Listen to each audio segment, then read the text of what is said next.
Praise the lord, హల్లెలూయా. మన ప్రభువును రక్షకుడైన యేసుక్రీస్తు నామములో మరొకసారి మీకు శుభములు తెలియజేస్తున్నాను. అందరు బాగున్నారు కదా? మరొకసారి ఈ ఆదరణ గడియ అనేటువంటి దైవ కార్యక్రమం ద్వారా ఈ ఉదయకాలంలో మిమ్మల్ని మీ కుటుంబాన్ని దర్శించడానికి దేవుడిచ్చిన కృపను బట్టి దేవుడికి వందనాలు చెల్లిస్తున్నాను. దేవుడు మిమ్మల్ని ఇంకా సమృద్ధిగా దేవుడు దీవించునుగాక. మంచిది, దేవుని యొక్క వాక్యాన్ని అందాం. మీ కొరకు ప్రార్థన చేసినప్పుడు అండి దేవుడు ఒక చిన్న వాక్యాన్ని దేవుడు ప్రేరేపించాడు. ఆ వాక్యాన్ని ఈరోజు నేను మీతో పంచుకుంటాను. ఈరోజు దేవుడు నాకు ప్రేరేపించిన మాట ఏంటో తెలుసా అండి? మీతో చెప్పమన్న మాట ఏంటో తెలుసా? నేను నీకేమి చేయాలి. పరిశుద్ధ గ్రంథము నుంచి మార్కు సువార్త 10వ అధ్యాయం 51 వచ్చిన మాట ఏంటో తెలుసా అండి? యేసు నేను నీకేమి చేయకూర్చున్నానని వానిని అడుగగా, దేవుడికి మహిమ కలుగునుగాక. ఈరోజు వాక్యం ఏంటో దేవుని బట్టి ఈరోజు మిమ్మల్ని దేవుడు చెప్తున్నాడు. దేవుని సేవకుడు నాతో చెప్పిన మాట ఏంటి తెలుసా? ఈరోజు వాక్యాన్ని మీతో దేవుడు చెప్పిన మాట ఏంటి తెలుసా?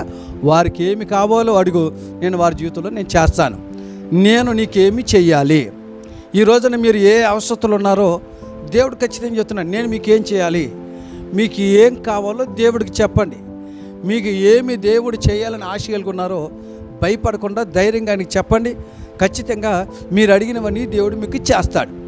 ఈ రోజున నేను మీకేమి చెయ్యాలి అనేటువంటి వ్యక్తిని దేవుడు ఎందుకు అడిగాడు? ఈ రోజున దేవుడు అలా ఎవరిని బైబిల్లో కొంతమంది నేను మీకేమి చేయాలి అని అడిగాడు.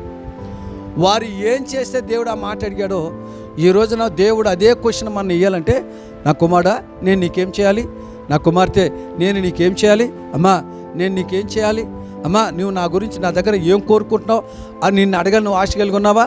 ప్రార్థనలో దేవుడు నీతో అడగాలని ఆశ కలిగి ఉన్నావా? అలా చేయాలంటే ఈ రోజున కొంతమంది ఒక ముగ్గురు వ్యక్తులు మీకు పరిచయం చేస్తా. వాళ్ళని దేవుడు అడుగుతున్నాడు, నేను మీకు ఏం చేయాలని అడిగాడు. ఏం చేస్తే దేవుడు వాళ్ళని అడిగాడు? మొదటిగా మనం చదివిన వాక్యమే ఆ మార్కు సువార్త 10వ అధ్యాయం 51 వచ్చినటువంటి మాటే, బర్తిలోమి గుడ్డివాడిని దేవుడు అడుగుతున్నాడు, నేను నీకేమి చేయాలి. మొదటి వ్యక్తిని దేవుడు అడుగుతున్నాడు, బర్తిలోమి గుడ్డివాడు. మార్కు సువార్త 10వ అధ్యాయం 51 వచ్చిన మాటే, నేను నీకేం చేయాలి. ఎందుకు అడిగాడు గుడ్డివాడిని? అతను గుడ్డివాడని జాలి కలిగి అడిగాడా? కాదండి. అతని దేవుడు ఎందుకు అడిగాడంటే, అతనంటే దేవుడు వెళతా ఉంటే, యేసు ప్రభు వెళతా ఉంటే కేకలు వేశాను. హల్లెలూయా. ఈ రోజున ఎవరైతే దేవుడి దగ్గర కేకలేస్తారో, బర్తిలోమి గుడ్డి వాళ్ళకి ఎవరైతే దేవుని దగ్గర కేకలేస్తారో వారు ఖచ్చితంగా దేవుడు వారి పక్షాన్ని ఉండి ఏమంటాడు తెలుసా? నా కుమారుడు నేను నీకేమి చేయాలి, అమ్మా నేను నీకేమి చేయాలి నిన్ను అడుగుతాడు. కేకలు వేయాలి. కేకలు ఎటువంటి ఏంటండి? రోడ్ల మీద వెళ్ళేటప్పుడు కేకలు, అలాంటి కేకలు కాదు. కేకలు ఎటువంటి ఏంటి తెలుసా?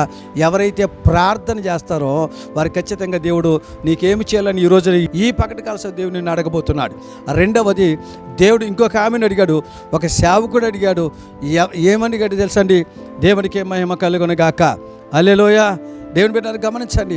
దేవుని సేవకుడు ఎలీషాని అడిగాడు, నేను నీకేమి చేయాలి. 2వ రాజుల గ్రంథం 2వ అధ్యాయం 7, 8, 9 వచ్చిన మాట ఏంటంటే, ఎలీషాని అడుగుతున్నాడు, నేను నీకేమి చేయాలి. దేవుడికి మహిమ కలుగునుగాక. ఎందుకు అడిగాడు ఎలీషాని నేను నీకేం చేయాలని ఎందుకు అడిగాడు తెలుసా అండి? ఎలీషాకు ఉన్న అనుభవం ఏంటో తెలుసా? పరిచర్య చేసే అనుభవం. ఈరోజు నేను నీకేం చేయాలి అని దేవుని నేను అడగాలంటే ఎలీషాలాగా పరిచర్య చేసే అనుభవం ఉండాలి. ఒకటి, బర్తిలోమి గుడ్డివాడలాగా కేకలేసే అనుభవం ఉండాలి. రెండవది, ఎలీషాలాగా పరిచర్య చేసే అనుభవం ఉండాలి. చాలామందికి పరిచర్య చేయటువంటి సిగ్గు, పరిచర్య చేయటువంటి నామోషి, పరిచర్య చేయటువంటి చిన్నతనం అనుకుంటారు. ఏలి ఎందుకు అడిగాడు తెలుసా? అతని పరిచర్య విధానాన్ని చూసి మెచ్చుకుని అంటున్నాడు, ఎలీషా నేను నీకేం చేయాలి. ఈరోజున అదే క్వశ్చన్ దేవుడు నిన్ను వేస్తున్నాడు, నీకేం చేయాలి. అలా చేయాలంటే 2 అనుభవాలు చెప్పాను, 3 అనుభవం చెప్పాను. వాక్యాన్ని ముగిస్తాను. 2వ రాజుల గ్రంథం 4వ అధ్యాయం 13లో వచ్చిన మాట ఏంటి తెలుసా అండి? ఇదిగో బైబిల్ మనకు అందరూ తెలిసినటువంటి ఒక ఆమె షునేమి రాయలు. ఈమెని దేవుని సేవకుడు నేను నీకేమి చేయాలి అని అడిగాడు. ఎందుకు అడిగాడు తెలుసండి? ఏమంటే సేవకుని గౌరవించేది. ఎవరైతే సేవకుని గౌరవిస్తారో వారిని దేవుడు అంటున్నాడు, నీకేమి చేయాలి. ఒకటి నేను చెప్పనండి, ఎవరైతే కేకలేస్తారో దేవుడు ఈరోజు నేను అడుగుతాడు, నేను నీకేం చేయాలి. రెండవది, ఎవరైతే పరిచర్య చేస్తారో నేను నీకేమి చేయాలని ఖచ్చితంగా నిన్ను అడుగుతాడు. మూడోది, దేవుని సేవకుని ఎవరైతే గౌరవిస్తారో నేను నీకేమి చేయాలని దేవుడు అడుగుతాడు. నువ్వు ధైర్యంగా ఉండు. ఇదిగో కేకలు వేయి, దేవుని సేవకుని గణపరచు, పరిచర్య చేయి. ఈరోజు నీతో మాట్లాడి నువ్వు అడిగినవి నీ దేవుడు నీకు దయచేయను గాక. ప్రార్థన చేసుకుందాం. ప్రేమ కలిగిన మా తండ్రి, కృప కలిగిన దేవునికి వందనాలు. ఈరోజు వాక్యం ద్వారా మాట్లాడుతున్నారు. నేను నీకేమి చేయాలని అంటున్నా ప్రభా. ఈరోజు వాక్యం బిడ్డలు నాయన ప్రార్థనలు ఏకీభవించి వారు ఏమి చేయమని కోరుకుంటున్నారో అవన్నీ జరిగించి నీ నామానికి మాత్రం మహిమ తెచ్చుకోమని యేసు నామములో అడిగి పొంది ఉన్నాము తండ్రి. ఆమెన్. దేవుడు మిమ్మల్ని దీవించునుగాక. ఆమెన్.